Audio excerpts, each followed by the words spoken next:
Hi, ako gali si Mami Jules, ang madiskarte nanay. Nakansel gali ako nga transaksyon, amo nga, nag-decide na lang ko nga magputos sang kalamay. Grabe na kamalang barak ng subong, dati naabdan ko pa, tag 34 ata ang kalamay, subong 60 plus na, grabe no, isa ka kilo. So diri, nagripa ko sa tag 20 pesos nga kalamay. Hindi man gali kalamay ang ginaripa ko, may ara man mantika, asin, munggo, paminta, oksalik, chlorine, kag damo pa.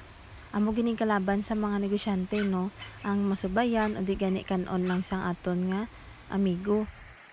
So diri ipangsabit ko na mga kalamay, kaya mo gani na ginbutang ko lang dati dala sa tray na ubos ka pang pusa ni Gia ang ako ng mga baligya.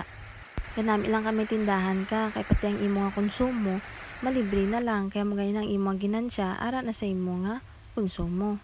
Damo gali gitchat sa akon kay may nagapamangkot kung pila daw ang akon nga starting capital. Hindi mo man gid need sang dako nga kapital, basta kabalo ka lang mag-uyat kag mag budget sang imo nga kwarta. Nag-start gali ko 500 to 1,000 lang akon nga kapital, hasta nga ara na subong sa 5,000 to 8,000.